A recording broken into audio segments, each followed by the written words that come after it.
Bien-aimés dans le Seigneur, je vous salue au nom de Jésus. Merci pour être ici, tous les frères du GEC et les sœurs. Nous allons prier avant de commencer notre séance. Prions au nom de Jésus. Père éternel, nous te remercions infiniment, toi qui es l'incomparable grand maître, toi qui es l'inimitable Seigneur Jésus. Sois avec nous, Père, comme tu as toujours été avec nous du début à la fin. Protège, garde, Père éternel, car il n'y a que toi qui touches le cœur afin que nous puissions venir à toi. Fortifie-nous, Père éternel. Merci pour tout. Donc, puissons nous ainsi prier et nous disons au nom de Jésus. Amen. Merci, mes bien-aimés, pour être ici, comme toujours. Nous allons passer ce moment ici à la présence, en présence de Dieu le Père, afin que nous puissions toujours l'adorer, toujours venir nous prosterner à ses pieds, afin que nous puissions encore être une fois de plus, constamment comme d'habitude, purifiés par lui, parce que sans le Seigneur Jésus, nous ne pouvons jamais être purifiés.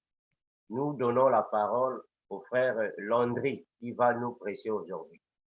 Merci.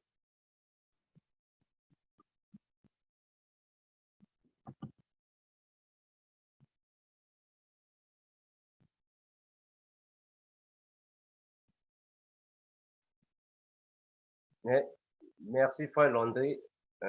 Vous pouvez déjà avoir la parole.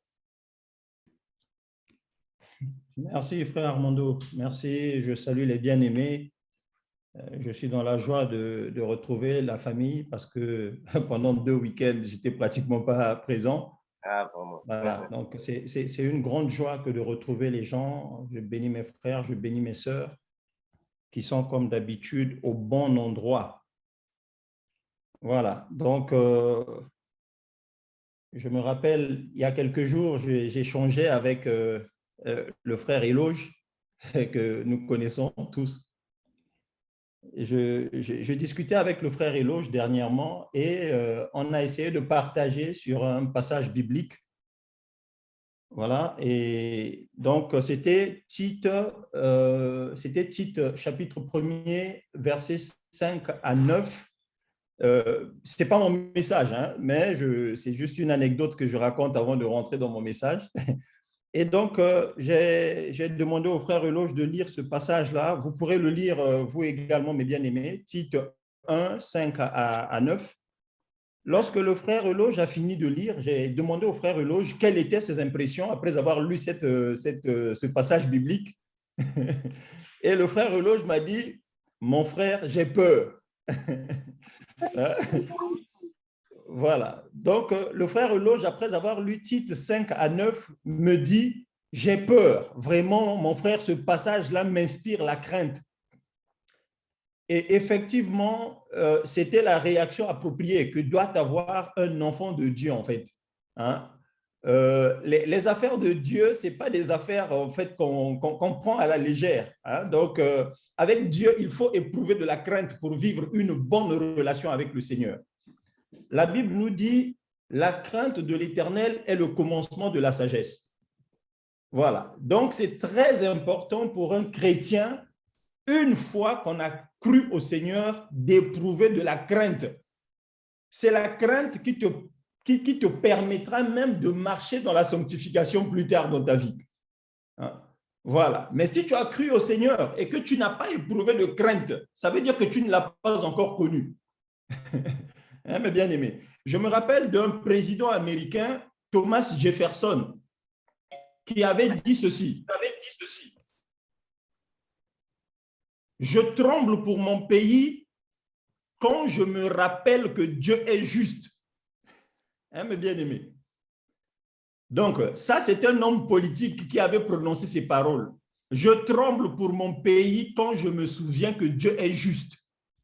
Donc, mes amis, c'est ça la relation que nous devons avoir avec le Seigneur. C'est la crainte d'abord de son nom, la crainte de sa personne. Et par la suite, cette crainte-là va nous emmener à mener une vie de plus en plus parfaite avec le Seigneur. Vraiment, je veux bénir le Seigneur avant de rentrer dans mon message. Prions le Seigneur. Père éternel, béni, je te remercie pour m'avoir choisi comme canal ce soir, Seigneur. Je voudrais m'abandonner entre tes mains afin que je diminue et que toi, tu t'élèves au milieu de nous, à tes enfants, afin qu'ils soient édifiés, parce que les jours sont mauvais, Seigneur. Tu reviens bientôt et tu es en train de préparer ton épouse, oh Dieu. Cette épouse, sans ride ni tache, que tu viendras prendre, Éternel notre Dieu, pour l'emmener dans ta maison. Seigneur, je bénis ton Saint-Nom. Merci pour ce temps favorable. Que le Saint-Esprit se manifeste puissamment au nom de Jésus-Christ. Amen.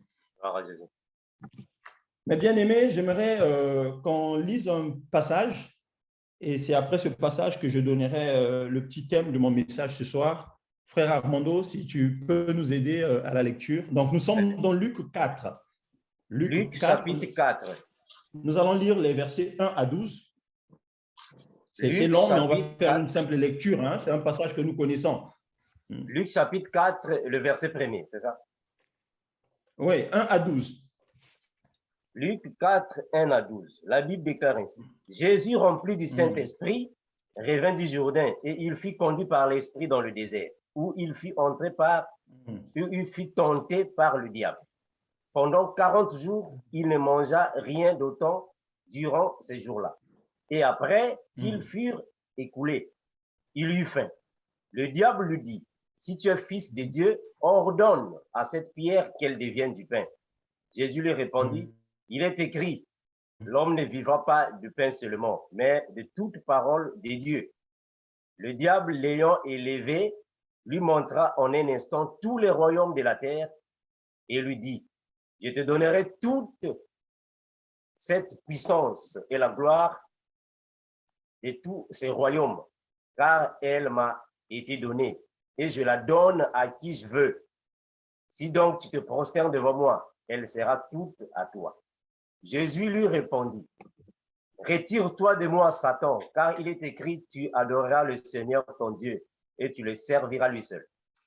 Le diable le conduisit encore à Jérusalem, le plaça sur le haut du temple et lui dit, si tu es fils de Dieu, jette-toi d'ici en bas, car il est écrit, il donnera des ordres à ses anges et à ton sujet, afin qu'ils te gardent et qu'ils alors te portent sur les mains, de peur que ton pied ne heurte contre une pierre. Jésus lui répondit, il est dit, tu ne tenteras point le Seigneur, ton Dieu. Gloire à Jésus.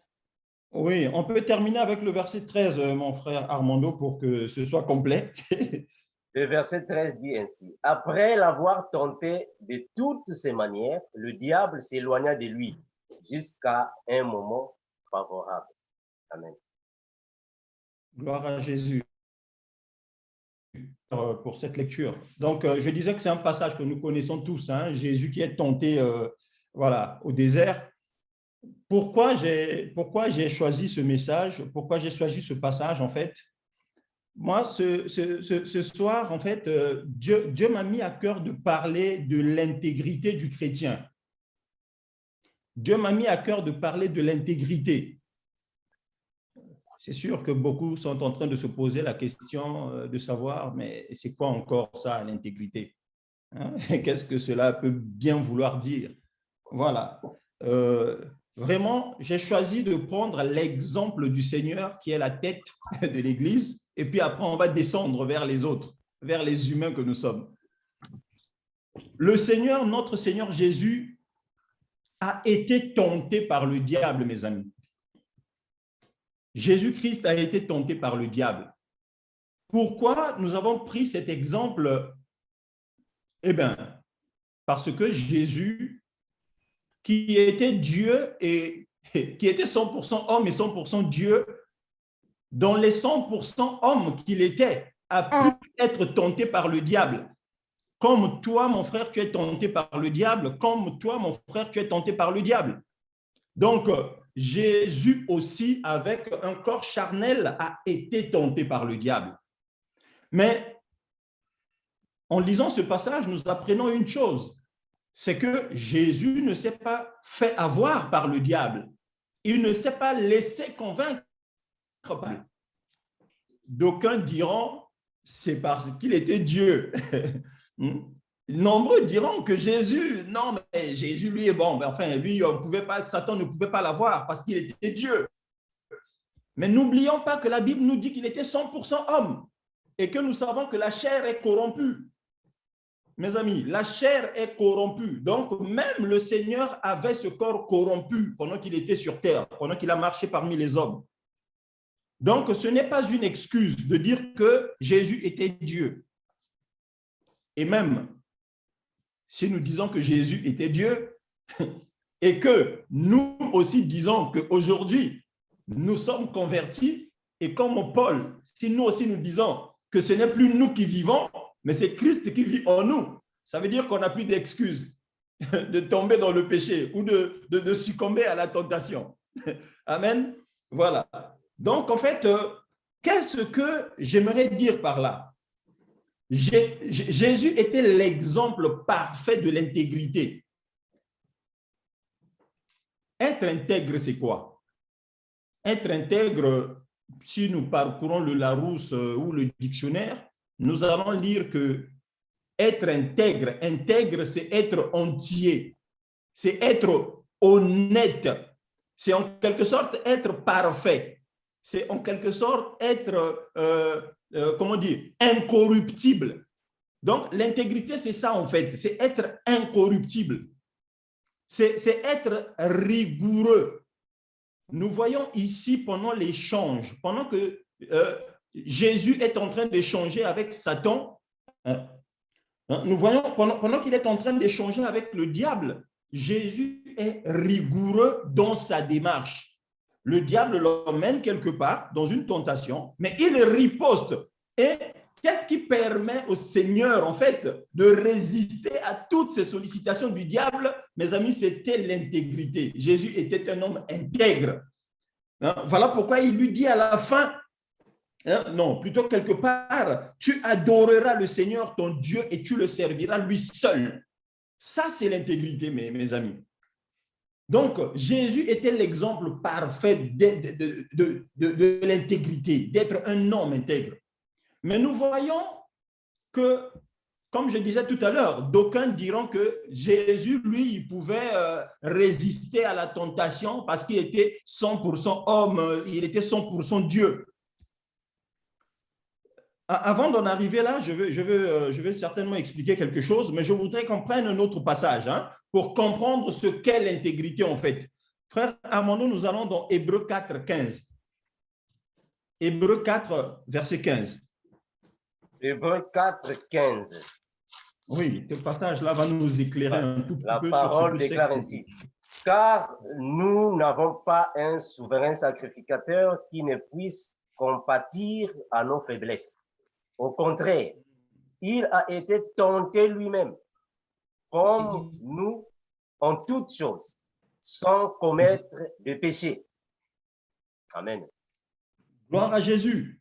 Donc, je veux reprendre. Car nous n'avons pas un souverain sacrificateur qui ne puisse compatir à nos faiblesses. Mes amis, Dieu sait que nous sommes dans un corps mortel, nous sommes dans un corps corruptible.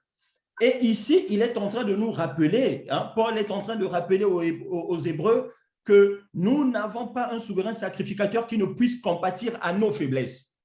Au contraire, il a été tenté comme nous en toutes choses, sans commettre de péché. Mais mes amis, nous avons pris l'habitude de justifier nos péchés. Nous avons pris l'habitude de justifier nos faiblesses. J'aimerais dire à quelqu'un, en fait, ce soir, que lorsque l'on vient de loin, lorsqu'on a vécu dans le péché, lorsqu'on a vécu loin de Dieu, en fait, je ne sais pas si c'est le cas pour quelqu'un ce soir, mais lorsqu'on a vécu loin dans le péché, mes amis, essayez de regarder dans le rétroviseur, regardez un peu la vie que nous avions avant dans le monde, avant que nous ne connaissions le Seigneur. Lorsqu'on a mené cette vie-là, cette vie d'impudicité, cette vie de débauche, cette vie dans l'adultère, c'est-à-dire que mais vraiment éloigné de Dieu, lorsqu'on a vécu dans cette boue, dans cette saleté, une fois qu'on vient au Seigneur, mes amis, nous devons nous imposer une rigueur. Nous devons devenir intègres. Et c'est ce que je disais tout à l'heure au début. La chose ou le critère qui va nous aider en fait à vivre à vivre dans l'intégrité, c'est la crainte de Dieu. Lorsque nous nous convertissons, nous devons éprouver de la crainte à l'égard de notre Dieu. Pourquoi? Parce que nous le connaissons. Mon ami, je veux te dire en fait ce soir, si tu ne crains pas Dieu, c'est parce que tu ne le connais pas. Un soi-disant chrétien qui vit dans la duplicité, c'est-à-dire qu'il est, comme nous étions autrefois, hein, moi je ne vous cache pas, à l'époque, on fréquentait les assemblées, mais on était des gros pécheurs. On était dans une vie de débauche, mais pourtant, on fréquentait les assemblées de Dieu. Pourtant, on était dans, on était dans le service, dans les assemblées de Dieu. Mais le dimanche, tu es à l'église, tu joues les saints, mais voilà, la veille au soir, tu étais en boîte de nuit, la veille au soir, tu étais dans la débauche, tout ça. Lorsque j'étais dans cet état-là, c'est simplement que je ne connaissais pas Dieu. Voilà pourquoi je pouvais m'amuser comme ça. Donc, s'il y a des chrétiens au milieu de nous qui s'amusent comme ça, c'est-à-dire que, bon, voilà, il vit dans l'impudicité, mais il se dit chrétien, comme me disait un frère une fois, qui me remontait le témoignage, enfin, la situation d'un frère qui est chrétien, mais qui était esclave de la masturbation. Et lui-même, il disait que Dieu comprend. Dieu me comprend. Donc, quoi qu'il en soit, je suis saint parce que Dieu comprend ma situation. Mes amis, non, Dieu ne comprend pas ta situation. Hein? Thomas Jefferson, pécheur, il a dit qu'il tremble quand il se souvient que Dieu est juste. Donc, la Bible dit ce qu'un homme aura semé, il le moissonnera. Donc, mes amis, on ne joue pas dans la relation avec le Seigneur. Et donc, pour revenir à ce que je disais, à l'époque, lorsqu'on marchait dans la duplicité, c'est simplement parce qu'on ne connaissait pas Dieu. On pensait que les affaires de Dieu, c'était comme ça. C'était de la dire que, bon, une sœur dans le Seigneur, aujourd'hui, elle met ses longs cils et demain, elle est chrétienne. C'est-à-dire que les gens essaient de trouver, comme qui dirait, ils essaient de trouver des formules de compromission avec Dieu. Hein? Genre, ah non, mais Dieu ne regarde pas à ce qui frappe les yeux. Dieu regarde au cœur. Donc, je peux mettre mes cils, je peux mettre mes joues jaunes. Ce n'est pas ça. Mais bien aimé, c'est simplement parce que nous n'avons pas encore compris qui est ce monsieur-là que nous avons suivi. Donc, on ne vit pas dans l'intégrité parce qu'on ne connaît pas Dieu. Parce qu'on ne connaît pas Dieu simplement. Le jour que tu connaîtras qui est le Seigneur, ce qu'il a fait pour toi, pour te racheter, tu vas éprouver de la crainte, mon ami. Tu vas éprouver de la crainte, tu auras peur. C'est-à-dire que nous lisons la Bible, mais j'ai l'impression quelquefois, on ne mesure pas la portée de certaines paroles. Est-ce que vous vous imaginez qu'en Israël, il y a un passage dans la Bible qui dit qu'il y avait des huissiers qui avaient dit « Jamais homme n'a parlé comme cet homme ». C'est des huissiers qui rendent témoignage. Ils ont écouté Jésus parler et ils ont dit « Vraiment, on n'a jamais entendu un homme sur cette terre parler comme ce monsieur parle ». Donc, en fait, c'est des choses qui doivent attirer notre attention. C'est-à-dire que ça nous inscrit. Qui est ce Jésus-là? Qui était ce Jésus-là, homme qui marchait sur la terre? Voilà, que les humains craignaient. Même les apôtres vont dire un jour dans la barque, mais qui est celui-ci à qui obéissent même les vents? Donc, ça veut dire que Jésus pouvait se lever, il blâmait le vent, et le vent, voilà, plutôt pouvait se taire. Mais, mes amis, repartons un peu au désert quand le diable le tente. Quand le diable est en train de tenter le Seigneur, nous avons dit que Jésus, non, pas nous qui disons, la Bible dit que Jésus-Christ était 100% homme, 100% Dieu. Mes amis, mais qu'est-ce qui empêchait à Jésus de ne pas aller au bout de cette tentation-là? Posons-nous la question. Qu'est-ce qui empêchait le Seigneur, qui était 100% Dieu, d'empêcher en fait le diable de l'embêter? Qu'est-ce qui a empêché Jésus de mettre fin à cette mascarade-là, à cette pagaille-là du diable qui venait le déranger dans son...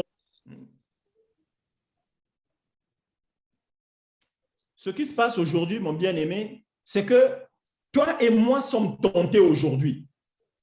Mais lorsque nous sommes tentés, étant conscients que nous avons maintenant le Saint-Esprit en nous, nous pensons qu'on peut jouer avec le diable.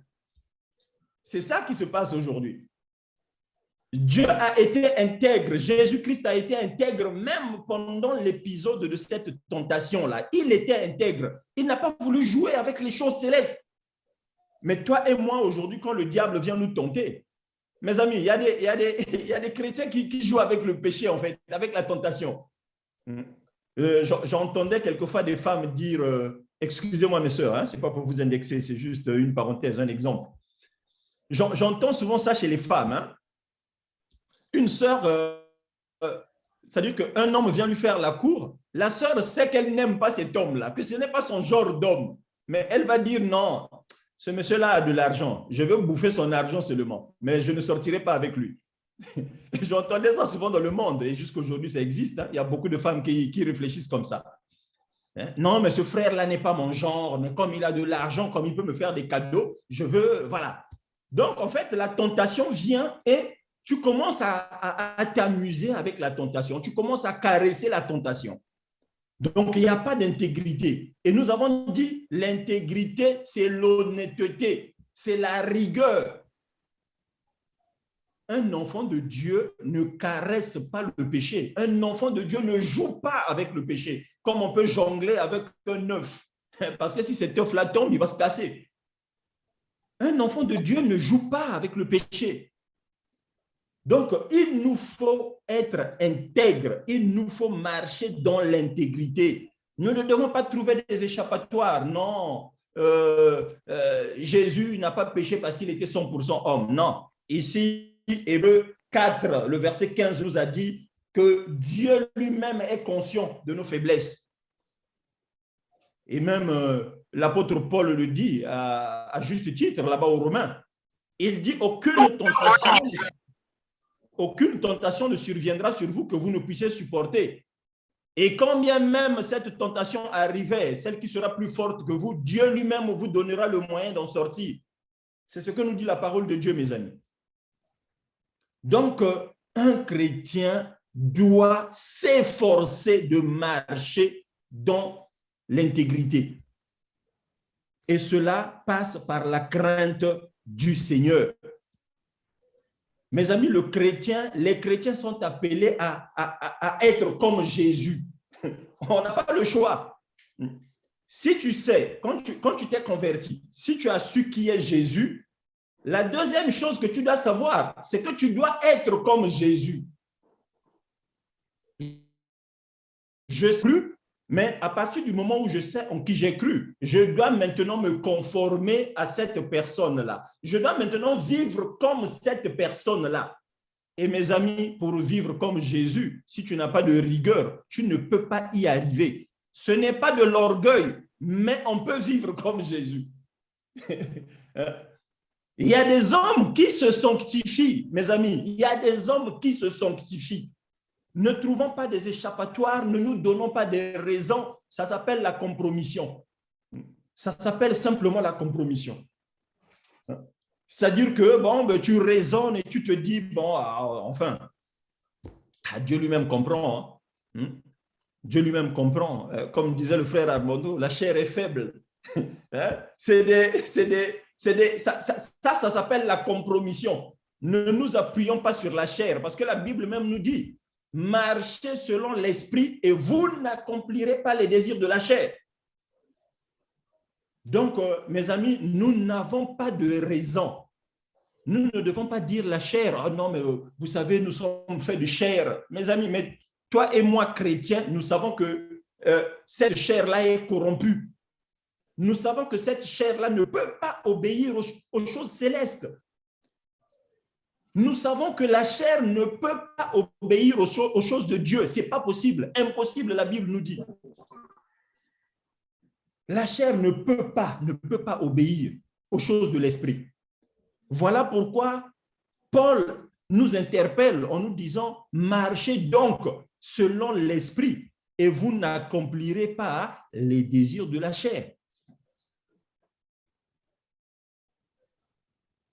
Nous devons nous efforcer, mes amis, pour mettre en œuvre notre salut. Hein? Le salut que nous avons, auquel le Seigneur nous a ouvert un boulevard là, nous devons nous efforcer pour mettre ce salut-là en œuvre. Je reviens encore sur le thème, mais il y a eu des échanges cette semaine sur le salut qui pouvait se perdre ou pas, hein, frère Armando? Très bien, ça. Moi, je reste convaincu que le salut peut se perdre. Je reste convaincu que le salut peut se perdre. Mais Dieu est bon, il va continuer à nous éclairer. Hein, mes amis, on ne doit pas jouer avec ces choses-là. Je vais quand même illustrer cette petite parenthèse que je viens d'ouvrir là. Dieu me mettait à cœur dernièrement par rapport au salut qui pouvait se perdre. J'aimerais partager un petit verset. Nous sommes dans Romains 13. Nous sommes dans Romains 13. Romains chapitre 13. Romains chapitre 13, le verset 11. Voilà, Romains chapitre 13, le verset 11, la Bible déclare ainsi. Car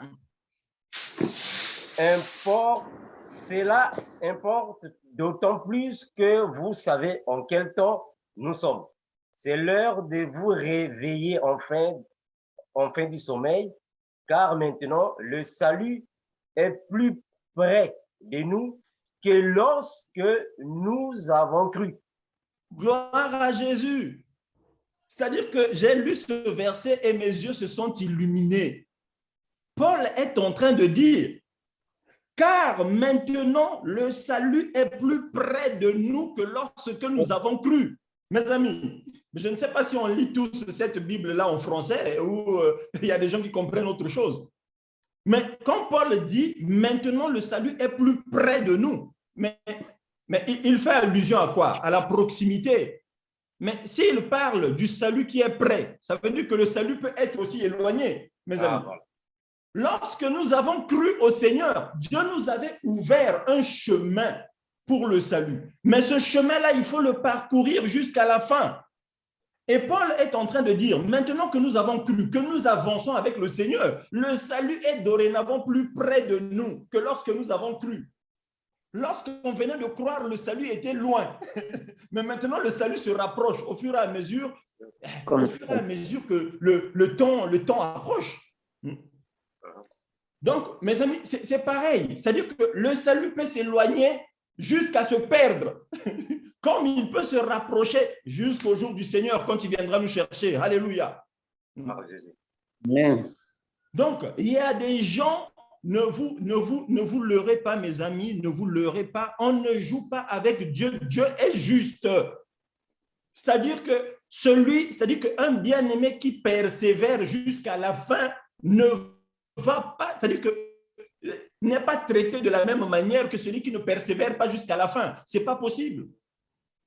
Si Dieu les traite pareillement, ça veut dire que Dieu n'est plus juste. Mais or, Dieu nous dit qu'il est juste. Voilà pourquoi il nous invite à persévérer jusqu'à la fin. Mais on ne nous parle pas de la couronne pendant la marche. Hein. La couronne, on ne la reçoit pas pendant qu'on marche. Là. On recevra la couronne au bout, lorsque nous allons arriver au terminus. Mais ceux qui restent sur le chemin, j'aime bien les gens qui prennent en fait cette image-là. Pour ceux qui, bon, enfin, peut-être ceux qui viennent d'Afrique, en fait, ils connaissent un peu le système des bus, des taxibus, où les passagers rentrent et descendent à différents arrêts au fur et à mesure que le bus avance. Voilà. Mais ici, la vie chrétienne est comme un bus. Mais en réalité, il faut que tu ailles jusqu'au terminus, en fait, avec ce bus-là. Il faut que tu ailles jusqu'au terminus avec ce taxi-là. Et pour aller jusqu'au terminus, mon ami, il faut que tu te donnes une certaine rigueur. Jésus-Christ, mes amis, était rigoureux. Il ne jouait pas avec les choses de son Père, comme il disait. Et nous devons dire, je ne joue pas avec les choses du Seigneur. Mais évitons, mes amis, de caresser Dieu, de dire que bon, voilà, bon, enfin, tel frère, bon, enfin, cette sœur-là, non, je sens que Dieu l'aime, il va le racheter, bon, pour le moment. Non, mon ami, soyons rigoureux avec les choses de Dieu. Mais bien aimé, je veux nous dire une chose. C'est-à-dire que un vrai enfant de Dieu, celui qui a l'esprit du Seigneur en lui, c'est celui-là qui s'empresse à se repentir quand il a chuté. Si vous voyez un chrétien qui pêche, mais demeure dans son péché, ne confesse pas son péché, n'en parle pas, je crains que ce chrétien-là n'ait pas encore rencontré le Seigneur. Je nous ai dit tout à l'heure, lorsqu'on rencontre le Seigneur, c'est la crainte qui te saisit. Tu dois éprouver de la crainte pour Dieu, mon ami. Si tu ne crains pas Dieu, mon ami, tu n'iras pas loin. Ce n'est pas possible. Il y a une sœur qui, je ne sais pas, qui n'est pas soumise à son mari, mais elle se retrouve quand même au milieu de sœurs. Elle chante les louanges, elle essaie de glorifier Dieu. Mais dans sa maison, elle n'obéit pas à son mari. Elle n'est pas soumise à son mari. Ma sœur, tu n'as pas encore rencontré Dieu. Et c'est pareil pour ce frère-là qui se dit chrétien, mais on nous dira qu'à la maison, voilà, il tape sur sa femme et tout. Tu n'as pas encore rencontré Dieu. Chez vous et moi, nous allons dire que non, mais bon, le frère traverse un petit moment, on va prier pour lui, ça va lui passer. Non, mon ami, il faut que tu rencontres le Seigneur. Il faut que tu éprouves de la crainte pour le Seigneur. Je veux vous donner un petit témoignage personnel. Hein. Il fut un moment dans ma vie où je vivais loin du Seigneur. Je ne connaissais pas le Seigneur. Je vivais dans la débauche. Je vivais dans le désordre. Un jour, le Seigneur est venu me dire, je ne veux pas que tu fasses souffrir mon enfant. Qui est-ce que le Seigneur appelait son enfant? C'était mon épouse. Le Seigneur m'a dit, je ne veux pas que tu fasses souffrir mon enfant. Si tu continues, c'est-à-dire que je veux te tuer en un mot, en fait. Si tu continues, je vais t'arracher. C'est ça que le Seigneur était venu me dire. Et moi, quand j'ai regardé mon épouse à la fin, j'ai eu peur. J'ai éprouvé de la crainte. J'ai dit, ah bon, les choses de Dieu, c'était comme ça? Voilà pourquoi je lance un message à nos frères. Nous devons considérer nos femmes comme nos sœurs. Alléluia. Nous devons considérer nos femmes comme nos sœurs, c'est-à-dire, ce sont les filles de notre papa. Et un homme aujourd'hui qui maltraite sa femme, en réalité, son papa, qui est ton papa à toi, te voit. Et il va te punir pour ça. Parce que Dieu ne permettra pas toujours que tu puisses malmener son enfant. Et réciproquement. Donc, pour les sœurs aussi qui emmerdent leurs époux, Dieu agira de la même sorte. Mais nous devons considérer nos femmes, mes frères, comme nos sœurs. Ce sont nos sœurs, les filles de notre Père. Comme avait dit Abraham, alléluia. Abraham avait dit, il est vrai que c'est ma sœur, fille de mon Père. Hein, mes amis, il est vrai que nos femmes sont nos sœurs, filles de notre Père. Amen. Mais seulement, nous ne sommes pas de la même mère, mais nous sommes du même Père. Gloire à Jésus. Oh, le Seigneur est bon. Hein, mes amis, nous devons éprouver de la crainte. Frère Armando, est-ce qu'on peut prendre un autre passage? Je pense que ça nous fera du bien. Nous sommes dans Philippiens 2, 12 à 13. Philippiens 2, 12 à 13. Philippiens, chapitre 2, 12, 13. 12, 13. Voilà. Attendez que je cherche Philippiens.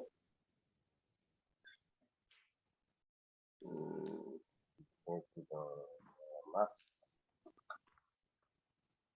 Voilà. Donc, c'était Philippiens quel chapitre? Philippiens 2, versets 12 à 13. 2, 12, 13.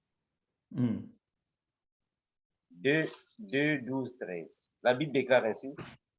Ainsi, mes bien-aimés, comme vous avez toujours obéi, travaillez à votre salut avec crainte et tremblement. Gloire à Jésus. Non seulement comme en ma présence, mais bien plus encore maintenant que je suis absent, car c'est Dieu qui produit en vous le vouloir et le faire, selon son bon plaisir. Gloire à Jésus. Amen. Mes amis, mais vous voyez qu'on nous parle encore du salut. Mais si le salut est acquis une bonne fois pour toutes, pourquoi nous allons travailler à notre salut? Ah, voilà. Hein? Pourquoi nous allons encore travailler à notre salut? Hein? Et dernièrement, je donnais un exemple sur le sport. Le salut, c'est comme une compétition que tu dois livrer. Tant que tu ne t'entraînes pas pour gagner la compétition, tu ne peux pas gagner. Celui qui gagnera, c'est celui qui s'est bien entraîné, en fait. Donc, ici, l'apôtre Paul nous dit, travaillez à votre salut avec crainte et tremblement. Mais pourquoi tu vas travailler à ton salut avec crainte et tremblement? Mais parce qu'il y a un risque, mon ami. Il y a un risque. C'est quoi le risque? Mais le risque, c'est que tu peux le perdre. Il faut que tu aies peur. Dieu t'a donné un œuf entre les mains, mais il faut que tu le conserves comme il faut, parce que s'il tombe, il se casse.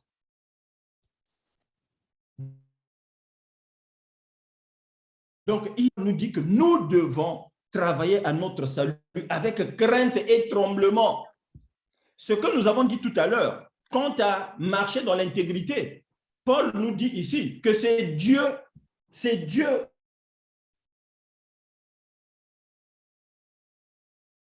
qui pourrait le faire. Mes amis, lorsque le Saint-Esprit agit en nous,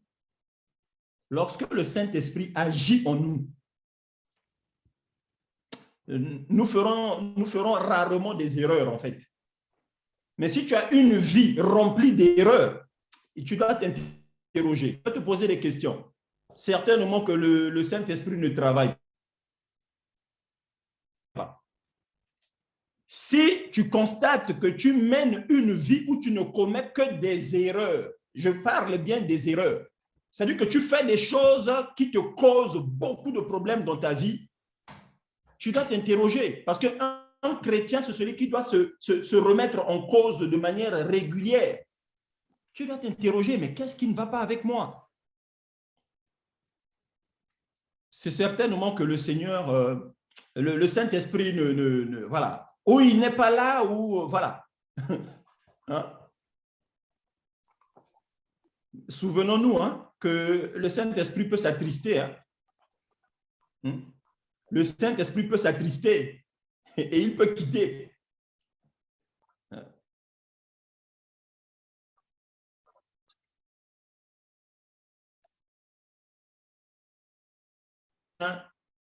Doit être une vie de rigueur, doit être une vie entière, chrétien à 95%. Et les 5% là, bon voilà, les 5% là, c'est ma chair qui agit. Non, le chrétien doit travailler pour qu'il soit chrétien à 100%, mes amis. C'est ça, une vie, c'est ça, travailler à son salut avec crainte et tremblement. Tu dois être chrétien à 100%. Vous savez, dans la Bible, mes amis, il y a quelqu'un qui avait joué avec son salut. Hein? Il y a quelqu'un qui avait joué avec son salut. Je ne sais pas si je peux retrouver ce passage-là. Oh, Jésus. Un instant, mes amis, je vais essayer de retrouver ce passage. Alléluia.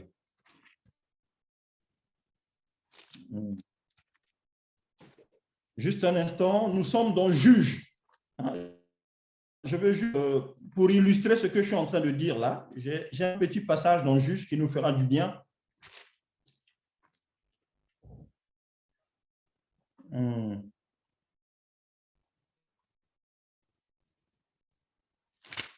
Attendez, mes amis, je veux le retrouver. Gloire à Jésus. Nous sommes dans Juge, chapitre 16, le verset 20. Jude 16, 20. Juge. Juge. Ouais, juge, mon frère Armando. Juge 16, 20. Oui, Juge, chapitre 16, le verset 20. Ok. Juge 16, 20, la Bible déclare ainsi. Il perdit sa force. C'est ça, non? Bon, attention avec la non. version que j'ai. Ma version parfois. Ah oui, c'est ça. Là, tu lis le verset 20. Je suis dans Juge, chapitre 16, 16. le verset 20. Oui. Oui, et il dit. Bon, ici, j'ai il perdit sa force. Je ne sais pas si c'est la même chose. Monte le verset avant. Ah, voilà. Le verset avant, là, je dois comprendre. Et les princes des Philistins, c'est ça? Et les princes des Philistins montèrent vers elle et emportèrent l'argent dans leurs mains. Non. Okay. Non, c'est pas ça. Non. Oui, vas-y. Elle l'endormit sur ses genoux. Voilà, continue mon frère, continue. Elle l'endormit sur ses genoux et elle l'endormit sur ses genoux et ayant appelé un homme, elle rasa les 7 tresses de la tête de Samson et commença ainsi à le dompter. Bon, je ne sais pas si c'est la même chose. Le verset qui suit dans ta version, c'est quel verset? Il perdit sa force. Elle dit alors, les Philistins sont sur toi, Samson. C'est ça? Oui, continue mon frère, c'est ça. Lis dans ta version. Non, c'est ça, ce que tu lis là, c'est ça. Vas-y, continue. Termine le verset là. Elle dit alors, les Philistins sont sur toi, Samson. Et il se réveilla de son sommeil et dit, je m'en tirerai comme les autres fois et je me dégagerai. C'est ça? Termine, c'est pas fini, frère. Il ne savait pas que l'Éternel s'était retiré de lui. Alléluia, c'est là que je voulais arriver. C'est-à-dire que Samson, c'était un chrétien. La Bible nous dit qu'il était consacré depuis le ventre de sa maman. Mais le problème de Samson, c'est qu'il caressait le péché, en fait. Samson caressait le péché. Et lorsqu'on lui a rasé la tête, le frère vient de lire que Samson a dit « Je m'en tirerai comme les autres fois. » Je m'en tirerai comme les autres fois et je me dégagerai. Mais qu'est-ce qu'on nous dit par la suite? Il ne savait pas que l'Éternel s'était retiré de lui. Donc, Samson pensait que la vie chrétienne, c'était comme ça, on s'amusait, c'était un jeu, on pouvait s'amuser dans le péché et après Dieu continuerait de nous guider, de nous conduire. Mais Samson ne savait pas qu'à un moment donné, l'Éternel, on aura marre et il va se retirer. Et l'Éternel s'était retiré de lui. Qu'est-ce que je voulais nous faire comprendre par ce verset, mes amis? Aujourd'hui, nous avons le Saint-Esprit. Nous rendons grâce à Dieu. Mais n'oubliez pas, mes amis, que le Saint-Esprit peut s'attrister et il peut te quitter. Et quand le Saint-Esprit s'attriste et se met à l'écart, c'est alors que tu seras comme Samson. C'est-à-dire que ta vision, voilà, tu redeviens aveugle en fait. Lorsque tu étais dans le péché, tu étais aveugle. Quand tu as reçu le Saint-Esprit, tu as recouvert la vue. Mais si tu continues de marcher dans le péché, mais tu vas retrouver ta cécité. Tu redeviendras encore aveugle. C'est ça qui s'est passé, mes amis, avec Samson. Samson dit, je m'en tirerai comme les autres fois. Donc, mon bien-aimé, toi, tu marches dans le Seigneur. Hier, Dieu a opéré des miracles dans ta vie. Avant-hier, il a opéré des miracles dans ta vie. C'est là que certains de nos frères disaient qu'on a le salut une bonne fois pour toutes. Mais gloire à Jésus, on a le salut une bonne fois pour toutes. Si tu demeures intègre, Amen. Si tu marches dans la crainte de Dieu. Amen. Mais mon ami, si hier Dieu a fait de grandes choses dans ta vie, avant-hier il a fait de grandes choses dans ta vie, et qu'aujourd'hui tu marches dans le péché, tu t'écartes du chemin, demain il ne te sauvera pas, parce que le Saint-Esprit se mettra de côté. C'est ça que nous devons retenir, mes bien-aimés. Dieu n'est pas notre garçon de course. On n'utilise pas Dieu quand on a besoin de lui. Mais c'est une vie de tous les instants, en fait. Voilà pourquoi je ris souvent lorsqu'on me demande combien de fois tu pries dans la journée. Moi, je dis toujours aux gens, tu veux que je te dise combien de fois je prie dans la journée? Mais est-ce que je compte même? Je ne compte pas. Il y a quelqu'un qui m'avait posé la question, mon frère, tu pries combien de fois dans la journée? Et j'avais ri, j'ai dit, mais je vais répondre comment? Mes amis, la Bible nous dit prier sans cesse. Mais ça veut dire quoi? Mais ça veut simplement dire qu'il faut que ta vie devienne une adoration, en fait. Ta vie doit devenir une adoration. Même le simple fait que les gens te regardent, tu dois refléter Dieu, tu dois refléter Jésus. Même sans que tu n'aies ouvert la bouche, tu dois refléter le Seigneur. C'est ça. Prier sans cesse, c'est ça. Parce que tu ne vis que pour le Seigneur. Tous les actes que tu poses, c'est pour rendre gloire à ton Dieu, en fait. Prier sans cesse ne veut pas dire que tu te réveilles à 5 heures du matin, tu pries. À midi,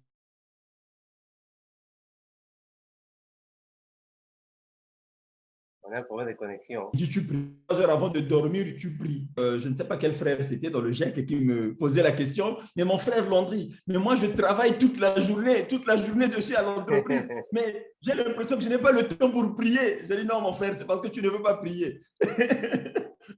Hein? Lorsqu'on est un enfant de Dieu, même dans ta tâche au boulot, tu peux être avec le Seigneur en train de communiquer. Même pendant que tu travailles, Dieu peut être à tes côtés en train de te parler. Hein? C'est ça, mes amis. Une vie de rigueur. Une vie de rigueur. L'Église primitive, mes amis, ils étaient rigoureux. Je me rappelle du frère Armando qui me disait, frère Landry, si on fait comme les Paul faisaient là, on n'aura personne dans le service. Mais c'est une vie de rigueur, on n'a pas le choix. On n'a pas le choix, mon frère, on ne joue pas avec les choses de Dieu. Sinon, les gens penseront que c'est facile, c'est comme ça. Je peux avoir des tares, mais bon, Dieu comprend. Donc, je marche un peu, je peux tomber, Dieu lui-même, il sait, il comprend ça. Les affaires de Dieu, mes amis, quand dans la Bible, on nous dit que pour instituer un diacre dans l'Église, il faut prendre un homme irréprochable. On n'a pas le choix. Si cet homme-là n'est pas irréprochable, on ne peut pas le mettre dans le service. C'est comme ça, mes amis, on n'a pas le choix. Les affaires de Dieu, c'est des affaires de rigueur. Dieu n'est pas notre ami, on ne peut pas jouer avec lui. Hein, mon frère, je vais vers la fin là. On va prendre un autre passage. Nous sommes dans Éphésiens 4, 29. Éphésiens 4, 29. Éphésiens 4, 29. 29. La Bible déclare ainsi.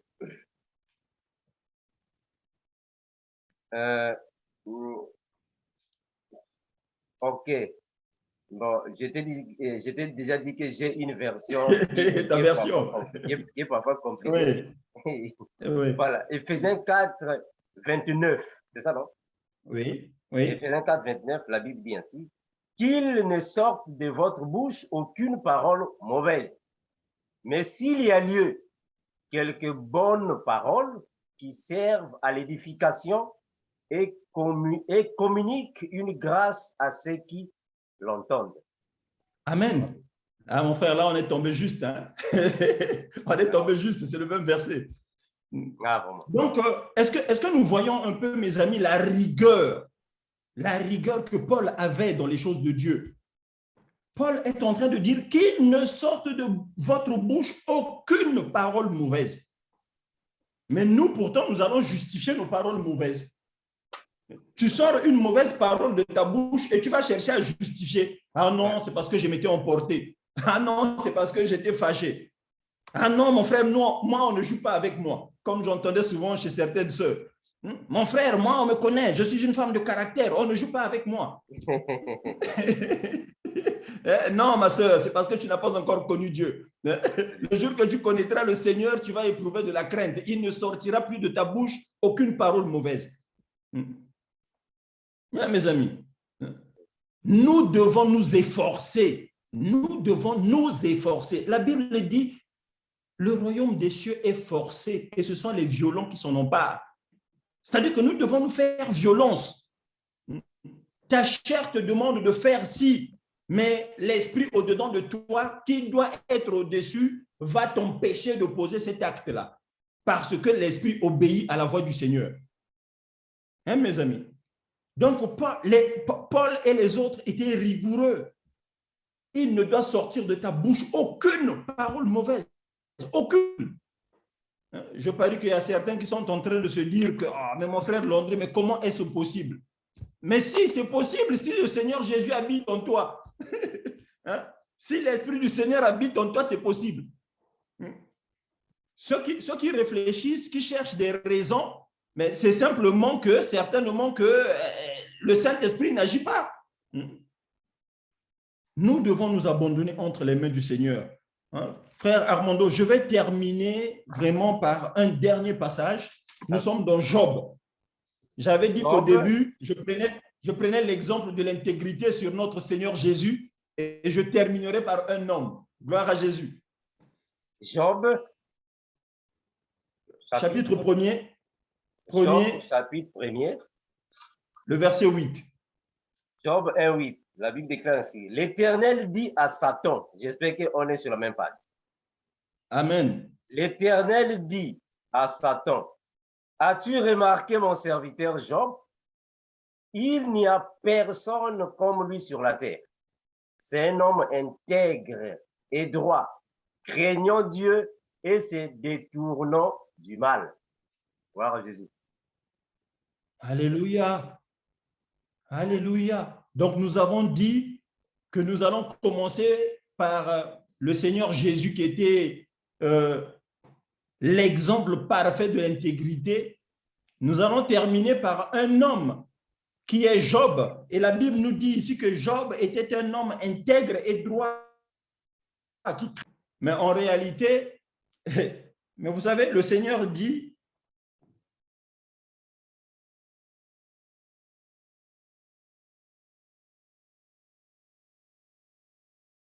qui était comme Job. Bon, nous comprenons comment un homme, comment cet homme-là pouvait être unique sur la terre.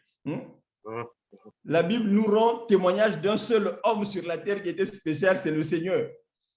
Donc, si l'Éternel dit de Job que c'était un homme unique sur la terre, ça veut dire qu'il y a certainement une révélation qui était cachée et que Job n'était rien d'autre que l'image du Seigneur Jésus. Nous bénissons Dieu. Donc, nous voyons que Job aussi était un homme intègre et droit. Nous avons dit que l'intégrité et la droiture, c'est la même chose. Hein? C'est vraiment ça. C'est la perfection,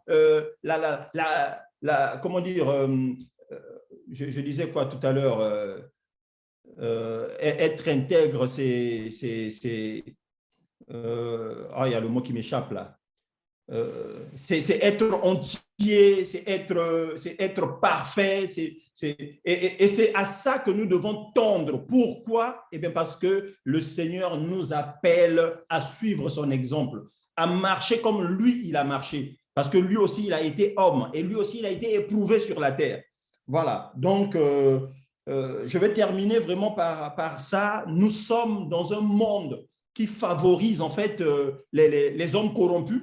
Hein, le monde dans lequel nous vivons, merci sœur Edwige, je cherchais le mot incorruptible. Merci ma sœur, merci. Voilà, donc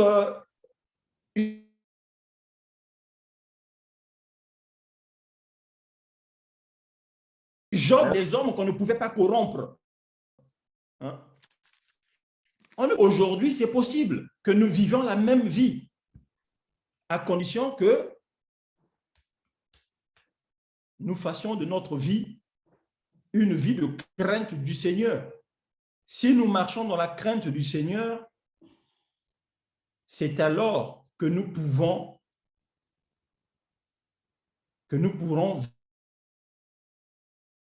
compromission.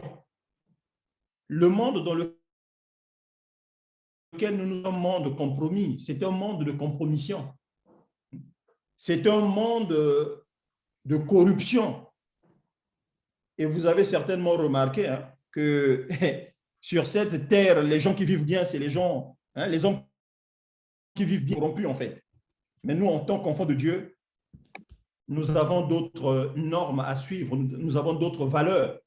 Nous avons un autre exemple. Et notre exemple à nous, c'est Jésus-Christ, notre Seigneur. Vraiment que Dieu nous aide. On pouvait continuer à parler, mais bon, vous savez, les affaires de Dieu, ça ne finit jamais. Comme Jean avait dit, la révélation que Dieu lui avait montrée, s'il se mettait à tout écrire, tous les livres même de la terre ne conteniraient pas cette révélation-là. Ah oui. Donc vraiment, que Dieu vous bénisse et puisse ce message fortifier la vie de quelqu'un. Au nom puissant de Jésus, je vais devoir prier. Père éternel, je te bénis, je te loue pour ton message. Merci Seigneur de nous avoir parlé. Merci Père d'avoir parlé à nos cœurs, de nous avoir rappelé ce qu'est l'intégrité éternelle notre Dieu. Parce que Seigneur Jésus, toi, tu étais intègre. Tu étais intègre, tu étais un homme droit. Tu étais un homme incorruptible. Tu as marché, Père, en toute honnêteté parmi les hommes. Et tu nous appelles, Seigneur, à suivre ton exemple. Je prie, Père, que tu aides mon frère, que tu aides ma sœur, afin qu'il mène une vie sans compromission, afin qu'il mène une vie d'intégrité. Oh Seigneur, que tu tiennes, Seigneur, les mêmes paroles que tu as tenues pour Job, qui était un homme intègre et droit, qui craignait l'Éternel.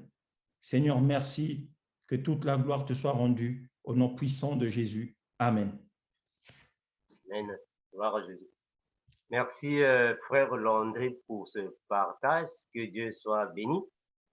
Cela nous apporte vraiment beaucoup dans notre vie chrétienne, dans la foi chrétienne. Gloire à Jésus. Que le Seigneur Jésus-Christ soit loué. Donc, mes bien-aimés, s'il y a des questions à poser, comme d'habitude, nous, ici dans le GEC, nous ne faisons pas de la même manière qui se fait dans les églises bâtiments.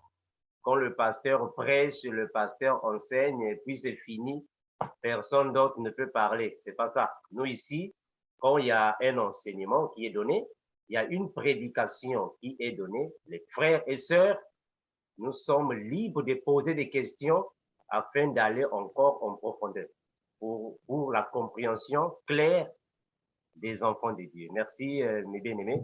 Nous donnons la parole à la sœur Edwige pour diriger les questionnaires si possible. Merci mes frères. Pour le moment, nous n'avons pas encore de main levée. Ok, merci. Puisqu'il n'y a pas de main levée, donc nous allons prier pour nous séparer. J'espère que ce que le frère Landry a dit a été vraiment riche pour nous. Gloire à Jésus. Donc, nous allons prier pour nous séparer s'il n'y a pas de questions. Voilà. Oui, excuse frère Amando, nous avons la sœur Louise. Bonsoir la famille. Frère Amando, j'ai une question à poser, mais c'est dans Matthieu 28, verset 16. Mais c'est beaucoup pour même commencer verset 8. Matthieu 28, 16, c'est ça? Oui, on pouvait commencer de 8 parce que c'est un peu long. J'ai une question que je dois vous poser là pour m'expliquer bien parce que je comprends. Matthieu chapitre 28, verset 16. La Bible dit ainsi. Les 11 disciples allèrent en Galilée, sur la montagne que Jésus leur avait désignée. Quand ils virent, ils l'adorèrent, mais quelques-uns eurent des doutes. C'est ça? Oui, mais jusqu'à la fin du monde, là où quand Jésus était. Jésus s'étant approché leur parla ainsi. Tout pouvoir m'a été donné dans le ciel et sur la terre. Allez, faites de toutes les nations des disciples, les baptisant au nom du Père, du Fils et du Saint-Esprit, et leur enseignant à observer tout ce que je vous ai prescrit. C'est ça, ma sœur. Oui. Voilà. Là où le Seigneur Jésus, quand le Seigneur Jésus était crucifié, là où les principaux sacrificateurs on dit que comme Jésus avait dit que il va mourir, mais le troisième jour, il va ressusciter. Là où les soldats sont partis garder le corps de Jésus. Et l'ange de Dieu est descendu du ciel et il y a eu un tremblement de terre. Et l'ange a, comment on dit, a tiré la pierre et les soldats qu'on avait dit de garder le sépulcre de Jésus. Quand les soldats ont vu l'ange, ils ont eu peur. Mais après ça, ils sont partis dire aux principaux sacrificateurs ce qu'ils ont vu. Et les principaux sacrificateurs ont dit que non, ils ne doivent pas parler. On les a donné une somme d'argent pour qu'ils ne doivent pas parler, pour dire que Jésus est ressuscité. C'est ça que je veux connaître la partie là. Bon, ma Jésus est sœur, ressuscité, on les a pris. Voilà, Oui. il faut savoir que la mort de Jésus était un succès, que les principaux sacrificateurs ne voulaient pas, au fait, que Jésus soit considéré de cette manière parce que Jésus, lui, il avait laissé les disciples, non?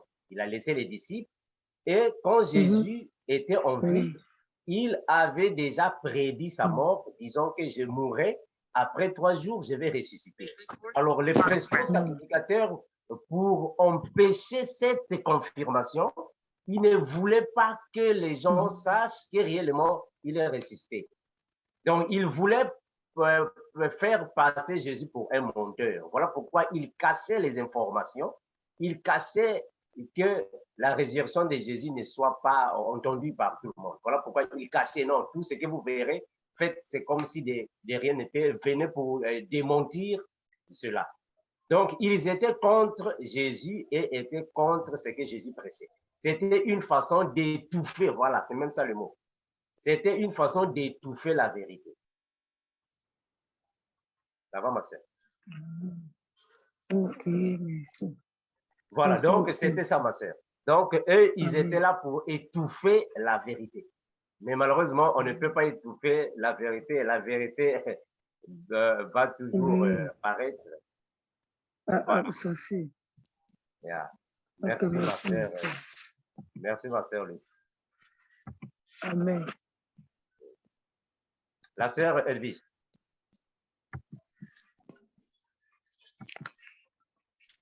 Oui, ouais. Merci mon frère Amando. Nous avons notre frère catalan. Frère Catalan, salut.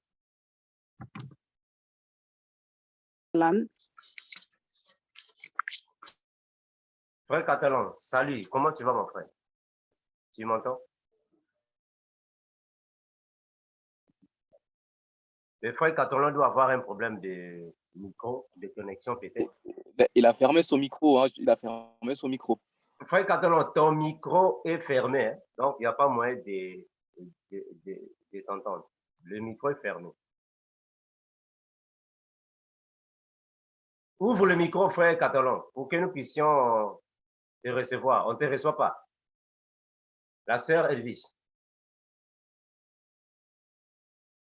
Sœur Edwige. Oui, oui, frère Amando. Nous avons notre sœur Florent, le temps que le frère catalan arrange son micro. Oui, shalom, shalom, bonsoir tout le monde. Oui, ma question est la suivante, parce que lors de l'entretien pour intégrer, j'ai appris que Judas était l'oncle de Jésus, mais jusqu'ici, je n'ai pas encore trouvé le message. Je voudrais savoir où ça se trouve. Et ma deuxième question, vu que je n'étais pas là quand on faisait l'enseignement sur la Pâque, bon, quand on est entouré de la famille qui est encore dans cette tradition-là, comment faire pour les expliquer que la Pâque n'existe plus? On ne devrait plus la fêter. Ok, ma sœur. Non, vas-y, finis ta question, ma sœur, vas-y.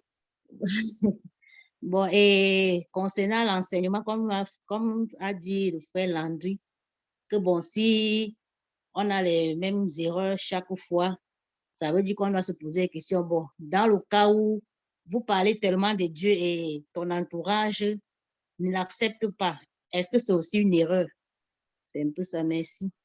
Voilà, moi je prends les deux premières questions, le frère Landé va prendre le reste. En fait, concernant la parenté, ou soit cette partie parentale de Jésus, Jésus lui-même, il a dit dans la Bible que tout ce que Jésus a fait ne sont pas écrits dans la Bible. Sinon, le monde ne va pas contenir, soit on ne va pas recevoir en fait, de tout ce qu'il avait fait. Mais la vie de Jésus n'est pas seulement mentionnée dans la Bible, parce qu'il y a beaucoup de choses qui ne sont pas ici, que par les recherches, nous retrouvons. Parce qu'on ne va pas écrire toute la vie de Jésus dans un seul livre, il n'y a pas moyen. Donc, il y a quelques éléments que nous pouvons retrouver dans les archives. Mais où est-ce qu'on peut les trouver? C'est avec le peuple juif. Parce que nous comprenons qu'il y avait des scribes qui écrivaient ce qui s'est passé au temps de Jésus. Alors, il y a plusieurs éléments de la vie de Jésus qui ne sont pas écrits dans la Bible parce que ça ne va pas contenir, mais par rapport aux recherches, nous pouvons savoir qui était dans quelle position. Mais dans la Bible, on n'a pas écrit que Judas était l'oncle. On n'a pas écrit ça dans la Bible. On n'a pas écrit ça. On n'a pas écrit ça. Voilà, ça c'est la première réponse à la première question. La deuxième des choses, c'est la Pâque. Merci. La fête de Pâques, au fait, en réalité, la Pâque n'était pas une fête. Parce que quand nous voyons la première Pâque a commencé en Égypte, en Afrique. Ça, c'est clair. Quand la Pâque était en Afrique, en Égypte, ce n'était pas un titre au fait d'une fête. La Pâque signifie tout simplement la délivrance de Dieu face à face à Pharaon devant les enfants d'Israël. C'était le départ d'Israël de l'Égypte. Alors, il fallait faire cette cérémonie-là. C'est ça qui était la Pâque, qui est aujourd'hui devenue une date de célébration, une date d'indépendance pour le pays d'Israël. Maintenant, au temps de Moïse, parmi les 7 fêtes juives, la Pâque avait été insérée parmi les fêtes pour que ça soit alors en mémoire de ce qui s'était passé en Égypte. Alors, nous les chrétiens, nous ne sommes pas en fait, dans le judaïsme pour pratiquer la Pâque. Il faut comprendre une chose, que quand Jésus était en vie, il était pendant la loi de Moïse. Ça va. C'est ça qui complique les gens. Mais Jésus aussi partait là-bas. Mais ils étaient pendant la loi de Moïse. Jésus était pendant la loi de Moïse. Maintenant, Pierre, Jean, Jacques, Paul, tout ça, s'ils participaient à la Pâque, mais parce que c'était leur tradition, leur indépendance. C'était l'indépendance de leur pays. C'est tout à fait normal. Parce qu'il y a deux choses que nous devons comprendre, mes amis. Il y a plusieurs choses qui sont chrétiennes, mais ne sont pas bibliques. Certaines choses sont bibliques, mais ne sont pas chrétiennes. C'est très important, il faut comprendre ça. Il y a des choses qui ne sont ni chrétiennes ni bibliques. Donc, la Pâque est une chose biblique. Nous disons Amen. Mais elle n'est pas chrétienne.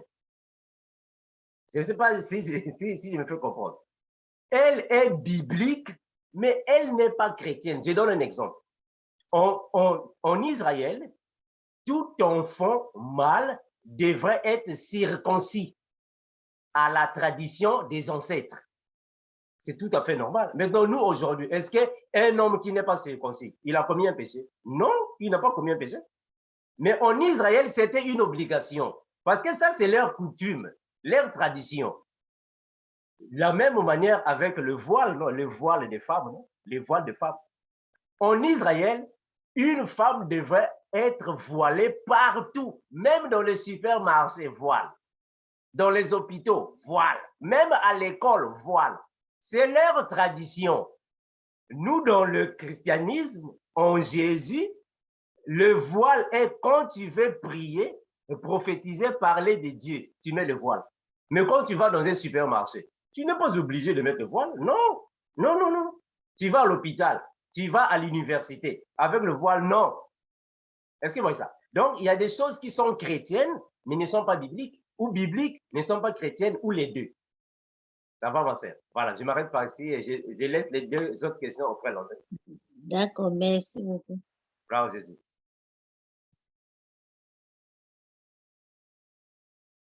Frère Landry, on ne te reçoit pas, mon frère. On ne te reçoit pas. On ne te reçoit pas.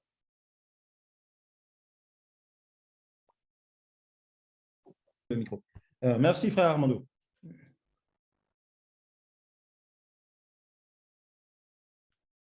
Apparemment, ça bug un peu. Hein. Voilà, ça bug. Ma connexion ici n'est vraiment pas bonne.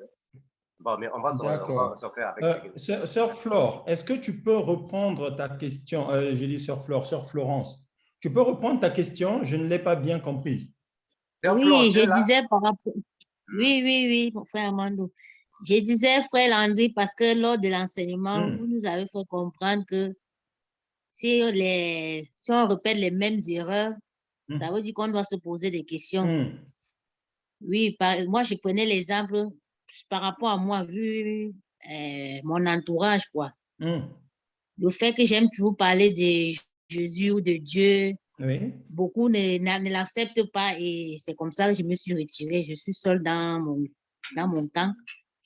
Et je voulais donc savoir si c'était donc une erreur de toujours parler de Jésus ou bien des merveilles qu'il fait dans la vie. Donc, c'est un peu ça. D'accord, ma soeur. Mais où est l'erreur d'après toi dans tout ça? Nous avons lu Éphésiens 4. Hein? Éphésiens 4, verset 29. Oui. Qu'il ne sorte de votre bouche aucune parole mauvaise. Ce n'est pas ce que tu fais? Non, puisque ils trouvent que je parle trop de Dieu. Oui. Et ça les énerve, même quand j'ai eu à créer un groupe pour aider les démunis en Afrique. Mais j'étais obligée dans des sorties de là parce qu'ils trouvaient que j'exagérais avec la parole de Dieu, quoi. Mais toi, tu parles seulement de ton Dieu, non? Il n'y a pas d'erreur là-dedans. Parler du Seigneur, ma soeur Florence, c'est comme semer une graine. Ne t'attends pas, c'est-à-dire que toi, ne t'attends pas à ce que ces gens-là changent. Hein, ma soeur? Justement, et ça m'a donc fait, j'ai eu plus d'ennemis. C'est ce que je veux comprendre. Comment tu t'es fait des ennemis? Comment les ennemis sont venus? Comment toi, tu as parlé de Dieu seulement? Ou bien tu les harcèles? Dans le sens, peut-être quand j'émets une idée, ils refusent à l'instant, mais derrière moi, ils font cela. Et quand je viens, je veux savoir la vérité, ça devient tout un problème. Mais pourquoi toi, tu vas chercher à savoir la vérité? Donc, c'est toi qui emmènes les disputes. Donc là, c'est une erreur, quoi. Non, mais toi, tu bénis Dieu seulement. On connaît utiliser ton idée. C'est comme ça qu'un chrétien doit agir. Bon, avec ça, j'ai trouvé qu'ils étaient hypocrites. J'ai préféré quitter. Mais tant mieux, ma soeur, tant mieux. C'est-à-dire que le message d'aujourd'hui était sur l'intégrité. Et nous avons dit que l'intégrité, c'est l'honnêteté. L'intégrité, c'est la rigueur. C'est-à-dire que tu t'imposes une certaine rigueur. Si tu penses que tes intérêts là-bas sont menacés, mais tu te mets à l'écart. Hein, oui, c'est ce que j'ai fait. Donc, je me posais dans la question si c'était une erreur. Non, ce n'est pas une erreur. Hein? L'erreur, c'est quand toi, tu vas leur poser la question pourquoi vous avez utilisé mon idée. Non, pas que pourquoi ils ont utilisé mon idée, mais bien après, je veux savoir pourquoi ils ont fait cela alors qu'ils ont dit non. Tu ne peux pas, tu ne peux pas savoir, ma soeur. Et ça, ce n'est pas ton problème. D'accord. Hein? Tu ne peux pas savoir. Hein? Jésus avait dit, mes brebis entendent ma voix. Ce n'est pas toutes les brebis qui entendront la voix du Seigneur, ma soeur. Hein, ma soeur Florence? D'accord, ben, avec ça, j'ai pu eu les gens autour de moi et je rends juste grâce parce qu'ils étaient pas dans la vérité. Bon. Mais c'est la bonne attitude, c'est la bonne attitude.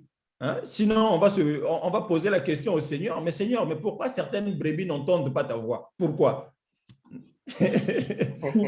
Donc ça, c'est pas notre problème. Le Seigneur a dit qu'il y a des brebis qui n'entendront pas sa voix. Point. Ça s'arrête là. Ah, j'ai eu peur, vu que quand j'ai compris, ça, c'est les mêmes erreurs se répètent. J'ai cru que j'étais dans l'erreur. C'est pourquoi j'ai posé la question. Non, ma soeur, je ne vois pas qu'il n'y a pas d'erreur là. Tu parles du Seigneur, c'est une bonne chose. C'est tout. D'accord, merci. Soyez bénis. Sois bénie, ma soeur. Ah, La soeur Edwige. Oui, merci mes frères. Nous allons redonner la parole au frère Catalan, s'il est prêt. Oui, bonsoir à tous. salut, frère Catalan. Ma question, c'est sur le... Oui, bonsoir, frère Manu. J'ai écouté l'enseignement sur un passage de l'apôtre Paul l'autre jour et ça m'a beaucoup perturbé parce que je ne sais pas dans quel verset j'ai vu ça, mais je pensais qu'on disait à l'intérieur que fuyez, fuyez, fuyez, comment dirais-je? Donc, par exemple, j'ai un peu oublié le mot, mais supposons que quelqu'un veut te tuer, par exemple, ou bien quelqu'un veut t'attaquer physiquement, hein, je ne parle pas spirituellement, et la parole disait de fuir. Voilà, par exemple, si je suis un chrétien, il vient pour prêcher et qu'on veut me tuer, je dois fuir. En fait, c'était un peu ça, selon ce que j'ai compris dans le passage. Bon, maintenant, et après ça, j'ai suivi l'enseignement sur l'apôtre Paul et il était persécuté et les soldats le cherchaient. Donc, on le cherchait, on voulait le mettre aux arts, ce qu'il prêchait. Et lui aussi fuyait. Voilà. Donc, dans l'enseignement que j'ai suivi, il fuyait qu'on l'attrape. Et maintenant, moi aussi, je sais aussi que quelque part, il est écrit aussi que nous devons respecter les autorités. Bon, maintenant, si l'autorité nous poursuit et veut nous arrêter et que nous on fuit, si l'autorité veut nous arrêter et que nous on fuit, en ce moment-là, on n'est plus en train de l'obéir. Et maintenant aussi, le Seigneur dit quelque part qu'on doit fuir si on veut nous persécuter, non, si on veut nous tuer ou bien, je ne sais pas. Donc, on doit fuir. Voilà, donc c'est un peu ça. Et moi, maintenant, ça m'a tellement... je n'ai pas trouvé... pour moi, je n'arrive pas à comprendre dans quel sens donc il faut obéir aux autorités. Et après, je me suis dit, bon, est-ce qu'il faut désobéir aux autorités quand ils sont eux-mêmes dans l'injustice? Donc, c'est un peu ça que je ne parviens pas à comprendre. C'est pourquoi j'ai posé la question. Bon, frère Catalan, merci d'abord pour cette question. Tu sais,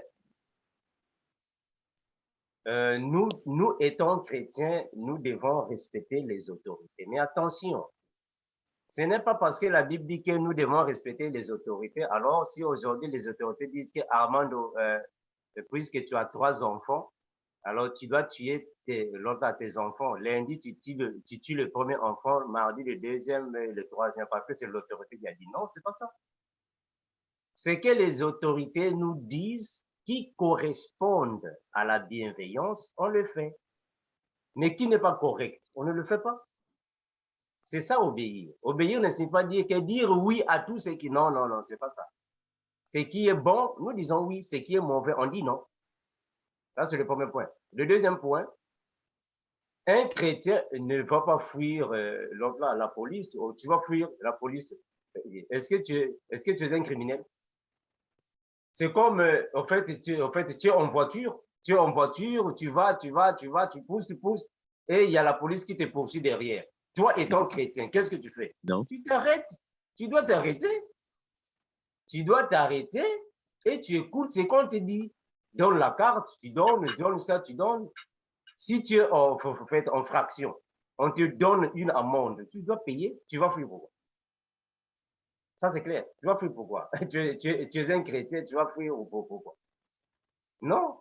Maintenant, quand Jésus a dit, quand vous verrez l'abomination de la désolation, fuyez. Là, il s'agit de l'antéchrist. Là, c'est autre chose. Là, c'est autre chose. C'est l'antéchrist qui va maintenant tuer les chrétiens en Israël, va les persécuter en Israël. Là, il faut fuir. Là, c'est une autre, en fait, pardon, ça, c'est un autre contexte. Parce que c'est l'antéchrist qui va tuer les chrétiens qui sont en Israël. Ça, c'est un autre contexte. C'est différent. C'est différent. Ça va, mon frère? D'accord. C'est différent. Oui, ça va. Mais je voulais un petit détail. Je prends un exemple aussi sur notre vie courante ici, là, par exemple. Je prends un exemple que dans mon village, il y a le bois, par exemple, derrière, bon, je peux dire dans la forêt de mes parents, par exemple. Et l'État m'interdit, par exemple, de couper ce bois-là. Et pourtant, c'est l'héritage, bon, selon nous, de nos parents. Bon, maintenant, si je désobéis, je ne vais pas couper. Est-ce que j'ai commis une faute? Bon, Ou bien, voilà, très, c'est un peu très, ça qui me dérange très, aussi. très bien. Mais donc, il faut d'abord comprendre une chose, qui dit la loi par rapport soit à l'habitation. Qui dit la loi? Je laisse le frère Landé répondre à cette question.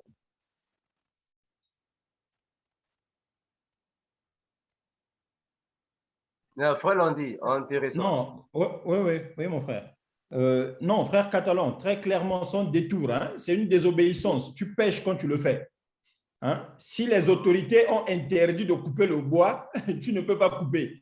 Hein, parce qu'il y a une loi là. Là, on n'a pas besoin d'aller dans la Bible, en fait. Ouais. C'est ce que le frère Armando a dit. Quand tu es en infraction, donc Oui. là, tu vas tomber dans l'infraction. OK. Voilà. Hein, c'est comme si pendant le confinement, pendant la période du Covid, là, on nous avait confinés. On nous a dit, vous restez dans vos maisons, vous ne sortez pas.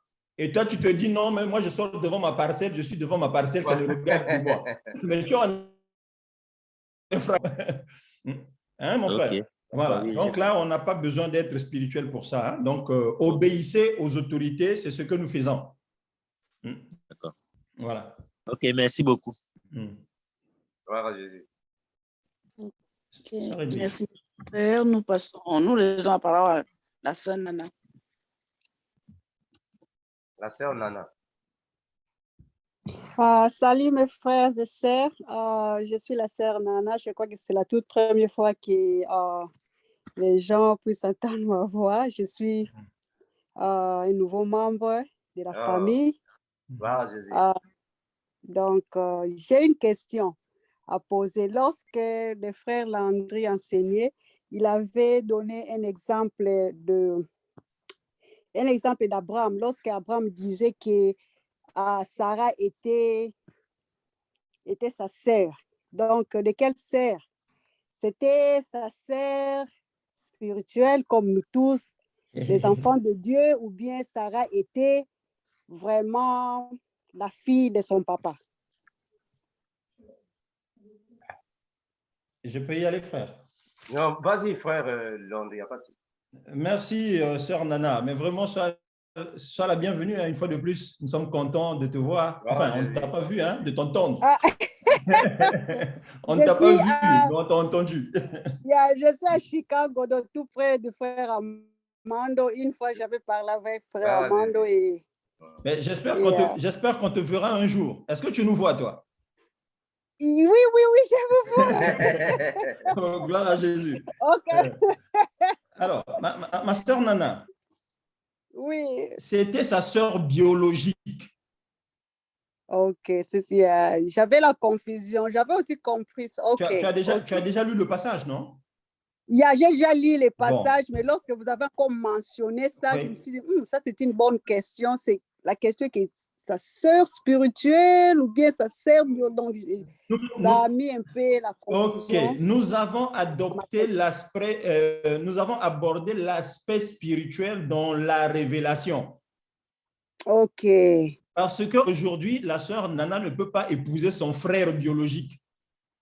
Exactement. Voilà, donc c'était spirituel. En fait, pour nous, c'était une révélation. Donc aujourd'hui, la sœur Nana est la sœur de son époux. Et vous avez le même papa, celui que vous priez, notre Père qui est aux cieux. Aussi, amen. Voilà.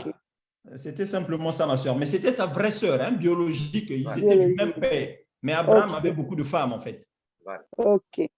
Frère merci beaucoup. Frère Landry, est-ce qu'on peut aider la sœur Nana avec un passage biblique? Nous sommes dans Genèse 20:12. Genèse 20:12. Genèse 20:12. Je vais lire, mon frère. Amen. De plus, il est vrai qu'elle est ma sœur, fille de mon père. Seulement, elle n'est pas fille de ma mère. Et elle est devenue ma femme. Gloire à Dieu. Ok. Voilà. Ok, Voilà. amen. Gloire à Jésus. Merci, sœur Ok, Nana. Merci encore pour être ici avec nous pour la toute première fois. Que Dieu te bénisse. Oui. merci, qu'il vous bénisse aussi. Amen. Merci, sœur. La Sœur sœur Edwige. Edwige. Oui, merci, sœur Nana. Nous passons la parole à notre frère Guy. Merci, ma sœur. Bonjour, frères et sœurs en Christ. Bonjour, frère.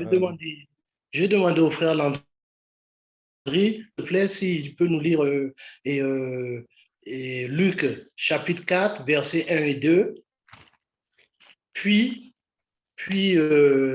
et dans Exode, chapitre 24, et verset 18, s'il te plaît, mon frère. Alors, Exode combien, mon frère? 24? Alors, Exode 24, oui. au verset 18. D'accord. Et versets 1 et 2. Alors, Luc 4, 1 et 2. Jésus, rempli du Saint-Esprit, revint du Jourdain et où il fut tenté par le diable pendant 40 jours. Il ne mangea rien durant ces jours-là. Et après qu'ils furent écoulés, il eut faim. Oui. Exode Verset 18. Verset 10. Moïse entra au milieu de la nuée et il monta sur la montagne. Moïse demeura sur la montagne 40 jours et 40 nuits. Voilà, je voulais poser une question, s'il te plaît, mon frère Armando, concernant le jeûne de Jésus et puis quand Moïse était monté sur la montagne. Donc, Jésus étant Dieu humain, donc il s'est incarné en tant que fils. Donc, il a jeûné 40 jours. Et là, l'Écriture nous dit qu'au bout de 40 jours, il eut faim. Donc, je voulais savoir si c'était un jeûne et sans manger et sans boire de l'eau.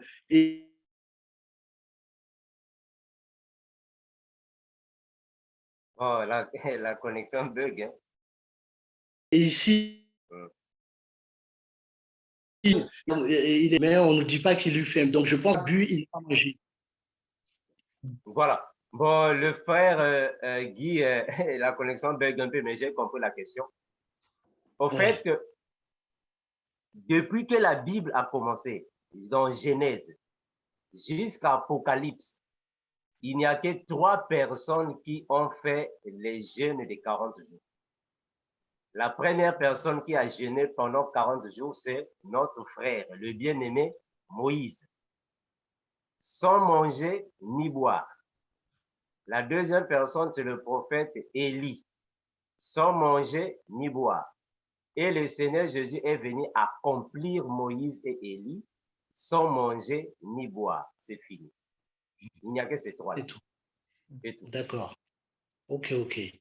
Non, parce qu'il y a des expériences qui ont été menées qui disent que normalement un être humain ne peut pas rester plus de 3 jours sans boire d'eau, sinon il va se déshydrater. Mais maintenant, il y a un problème qui se pose là. Il doit être expliqué. Quand Moïse monte sur la montagne, il est avec Dieu. Là, il n'est plus un humain comme toi et moi. Non. Là, il est dans une autre étape. Il n'est plus humain. Parce qu'il est en face de Dieu. Parce que la montagne symbolisait le lieu très saint, qui signifie le 3e ciel. Il est au ciel là-bas. Il n'est plus un humain. Il n'a plus la chair physique. Il est dans une autre étape, dans la dimension spirituelle. Il n'est plus une personne là-bas. D'ailleurs, quand il descendait de la montagne, qu'est-ce qui s'est passé? Il devrait prendre un voile pour couvrir son visage. Parce qu'il dégageait la gloire de Dieu. Il n'est plus un homme là-bas. Il dégage la gloire de Dieu. Donc, même pendant la nuit, ce n'était plus obligatoire d'allumer les lampes. Les yeux de Moïse pouvaient éclairer juste tous les territoires. Il n'est plus un homme là-bas, simple. Quand on prend en fait Élie, Élie aussi c'est la même chose. Élie, quand il jeûne pendant 40 jours et 40 nuits, il n'est plus dans sa personne physique. Il est dans une dimension spirituelle. C'est-à-dire qu'il est dans une étape spirituelle. Alors, avec Jésus, c'est la même chose. Jésus, quand il monte sur la montagne pour aller jeûner, là, il n'est plus une personne. Parce qu'une personne ne peut pas faire 40 jours et 40 nuits sans manger ni boire, et il va rester là, longtemps, à parler. Et on a même dit dans la Bible que le diable, lui, a emmené à Jérusalem. Donc, il marchait encore.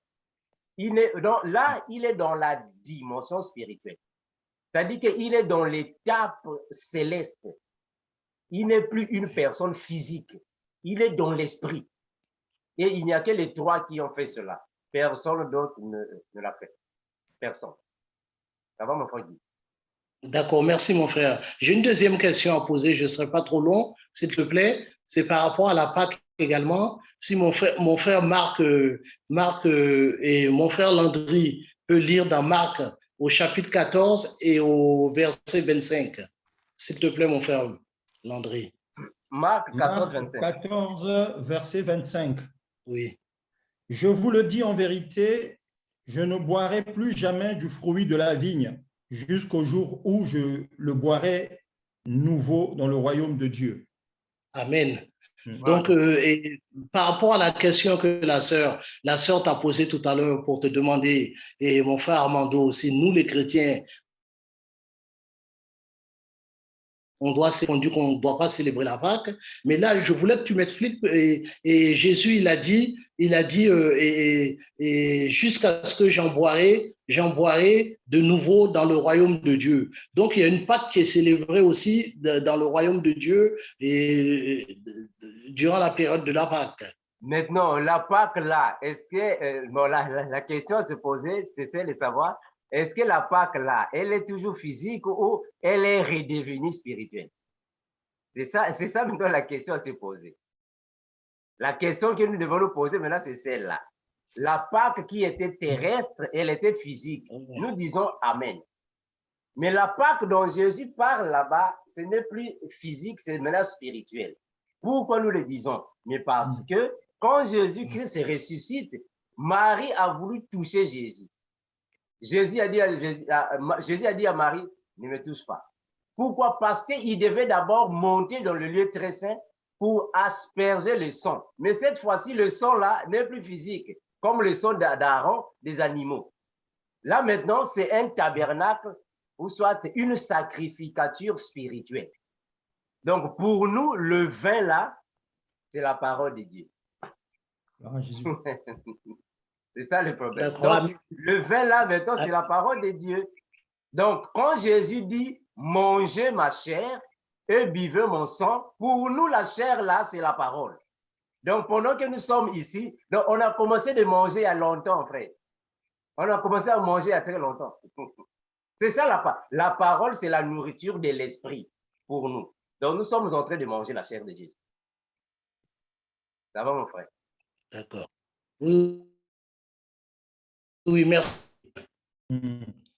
Juste souligner, frère Armando, frère Guy, pour le jeûne de Jésus. Le verset 1 de Marc 4 souligne bien, Jésus rempli du Saint-Esprit. Donc, avant de se lancer dans ce jeûne de 40 jours-là, il fut d'abord rempli. Voilà, donc il était préparé pour ça. D'accord, d'accord. Merci, mon frère. Sœur Edwige. Oui, frère, nous passons la parole à notre sœur Rokia. Merci beaucoup, ma sœur. Bonsoir à tout le monde.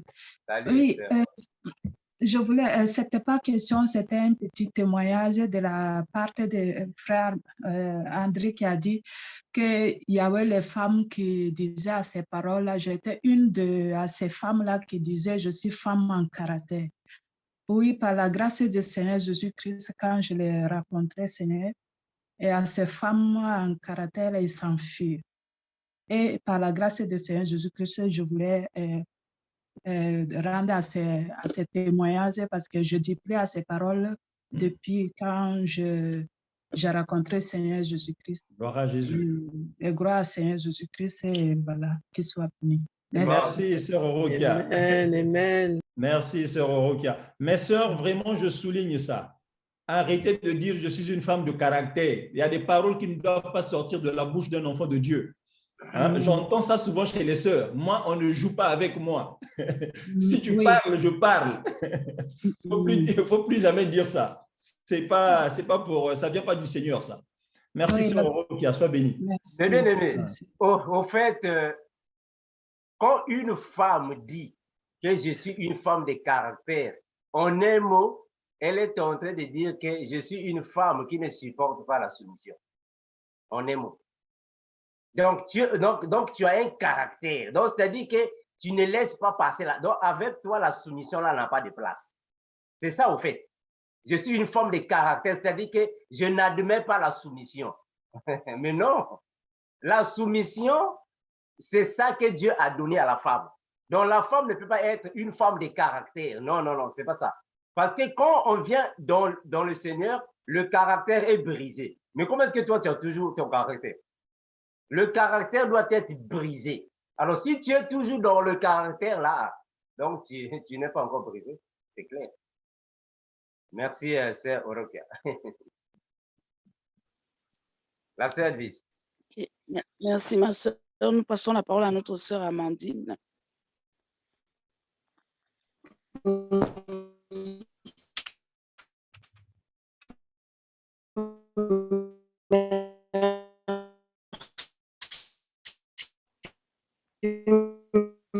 Bon. Sœur Amandine. La sœur Amandine a un problème.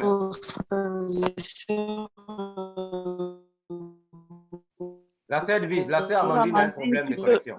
Sœur Amandine, tu peux écrire ta question, on veut la poser. Maintenant, je vais poser la question de la sœur Denise.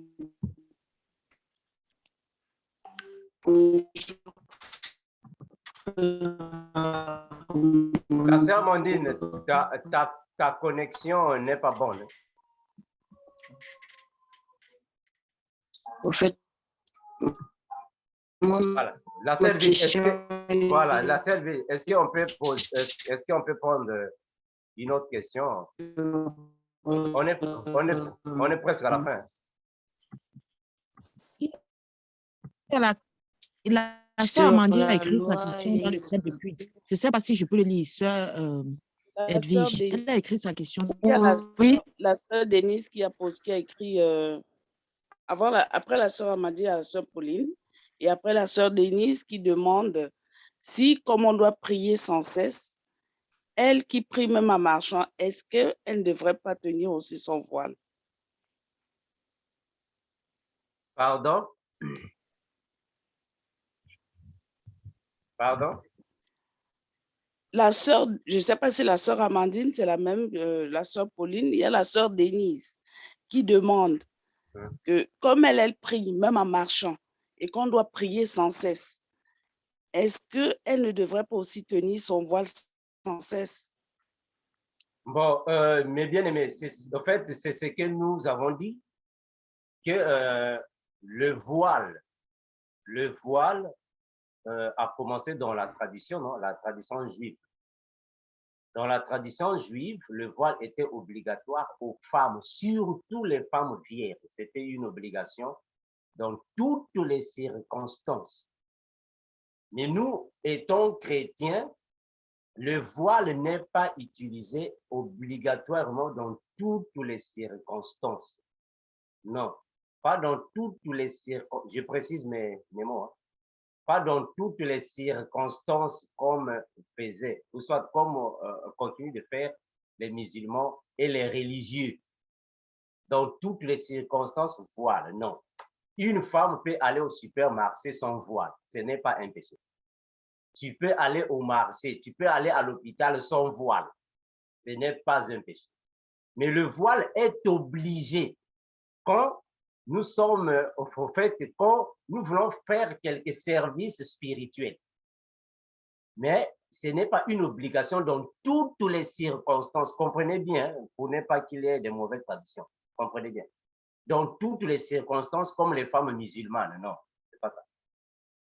Donc, ne pas mettre son voile au marché au supermarché, à l'hôpital, à l'université, n'est pas un péché. Non, ce n'est pas un péché. Merci, ma sœur Edwige. Sœur Edwige, on peut évoluer. Armando, juste, non seulement ce n'est pas plus de prier sans cesse. Ok, nous donnons la parole à notre sœur Pauline. Voilà, frère Landry, voilà, tu peux prendre la parole, mon frère. Tu disais? Non, c'était juste pour compléter mon frère hein, par rapport à la question de la sœur Amandine.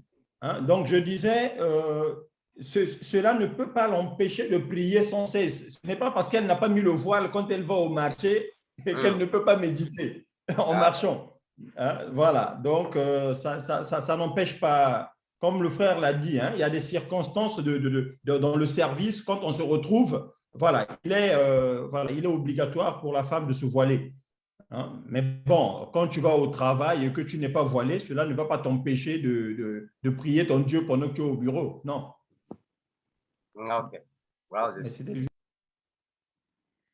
La sœur, j'espère qu'on a seulement 15 minutes qui sont restées. Oui, nous avons très peu. Ce n'était pas une question, c'était, je crois que, bonsoir tout le monde, je dis encore.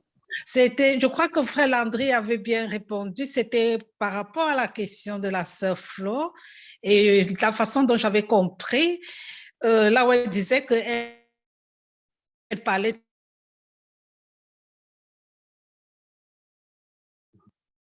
Vraiment, la connexion nous fait des fois aujourd'hui. Hein. De Jésus, et elle croit qu'il y a aussi un passage biblique, je ne sais plus lequel, où Jésus dit que ben, celui qui a honte de moi, j'aurai aussi honte de lui. C'était un peu pour préciser à la sœur Flo que ben, nous ne devons pas avoir honte ou peur de parler de notre Seigneur Jésus-Christ, même si ça nous attire les ennemis. Voilà. C'était juste. Mais je crois que le frère Landry avait bien répondu à la sœur Flo. Merci. Merci, sœur Pauline.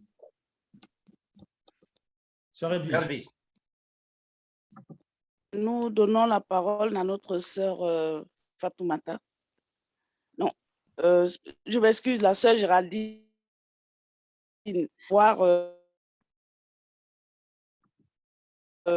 Faites cela en mémoire de moi. Qu'est-ce que ça veut dire? Notre sœur. Faites cela en mémoire de moi. Oui, frère, c'est ce qu'elle écrit dans le chat. Bon, mais c'est ça, faites cela en mémoire de moi, c'est-à-dire faites cela en souvenir de moi. Quand vous faites ceci, vous êtes en train de vous souvenir de moi. Nous sommes ici en train de parler de Jésus. Nous nous souvenons de Jésus, non? Ce que Jésus a dit, ce que Jésus a fait, c'est ce que nous sommes ici en train de faire. Nous faisons ceci en mémoire de Jésus, en souvenir de Jésus. C'est ce que nous faisons. Mais bien aimé, vous savez, nous, dans la Bible, nous avons la doctrine, la révélation, la connaissance et la prophétie. Hein, mes bien-aimés, c'est très important, il faut comprendre ça. C'est très important. Nous suivons le Seigneur Jésus. Ça, c'est vrai. Mais il y a plusieurs choses que nous ne pouvons pas les prendre à l'état brut, à la doctrine. Plusieurs choses de cette manière. Quand déjà puisque déjà nous sommes ici en train de parler de Jésus, nous sommes en train de faire en mémoire de Jésus, en souvenir de Jésus. Voilà pourquoi nous ne faisons que parler de Jésus, en souvenir de lui. Ça va, mes bien-aimés. Donc, que cela ne vous perturbe pas. Merci, ma sœur. Nous passons la parole à notre sœur Fatoumata. Merci, ma sœur. Bonsoir, frère Landry. Bonsoir, frère Armando. Je voulais, frère Landry, est-ce que c'est possible de lire le Hébreu 9, verset 14? Hébreu 10, c'est 10. Pardon? Hébreu 9, verset 14. Oui. Et Hébreu 10, verset 10 jusqu'à 16. Désolé. Hébreu 9, verset 14. Oui.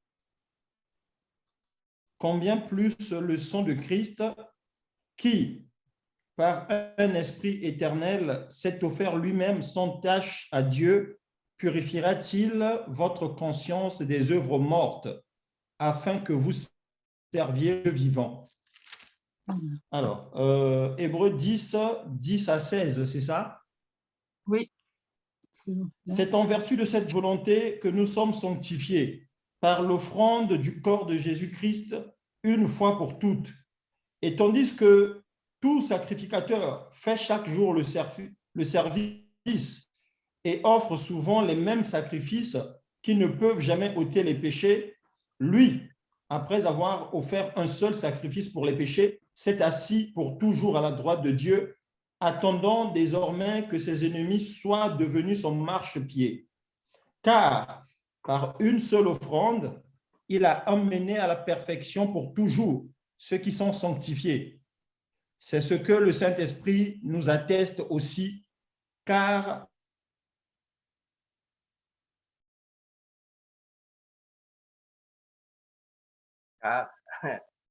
la connexion.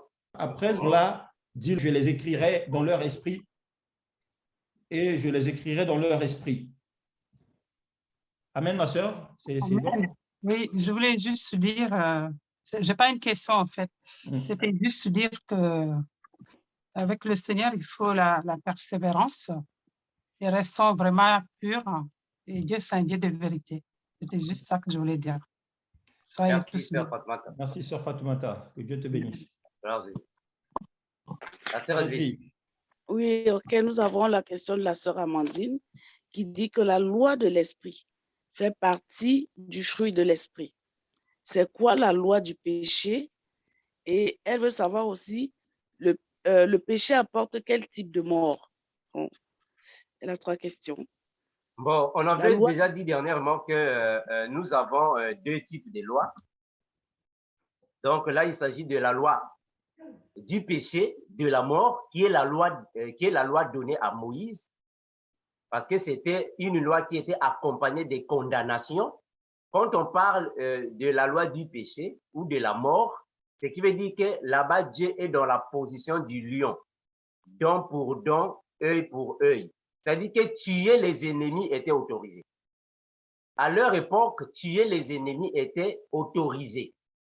Dent pour dent, œil pour œil, à leur époque. Il y avait des condamnations à leur époque.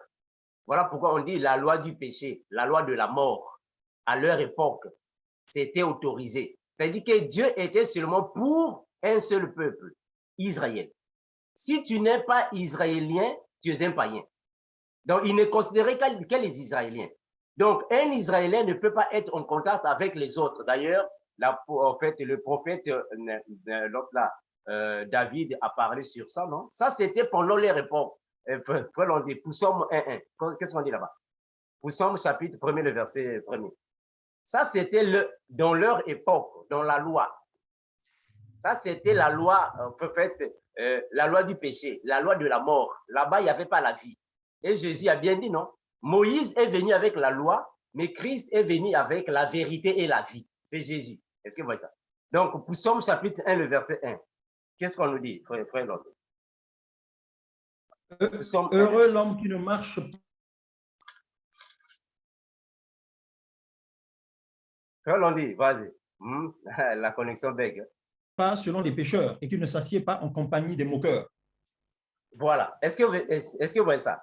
Heureux l'homme qui ne marche pas selon le conseil des méchants, qui ne s'assoit pas sur la voie des pécheurs. Mais non, mon frère. Mais ça n'a rien à voir avec nous, non? Non. Nous, on peut rester avec les pécheurs et leur parler de Jésus. Parce que si on n'aborde pas les pécheurs, maintenant qui va leur parler de Jésus? Ça, c'était à leur époque. Les Israéliens ne peuvent pas être ensemble avec les païens. C'était interdit. Voilà pourquoi Jésus, quand il vient, quand il était avec les païens, les sacrificateurs, les scribes, les pharisiens disaient, oh, mais comment celui-là, il va avec les païens? Parce qu'il est venu avec une haute doctrine. Est-ce que vous voyez ça? Donc, la loi de l'esprit, c'est la loi de Jésus, la vérité. C'est Jésus qui est venu avec la loi de l'esprit. Voilà pourquoi nous faisons les choses spirituellement. Et Jésus a dit, l'heure vient et elle est déjà venue où les vrais adorateurs adoreront le Père en esprit. Parce qu'auparavant, on adorait le Père physiquement. Mais nous, aujourd'hui, c'est en esprit. Ça va, mes bien-aimés, c'est clair. La sœur Edwige.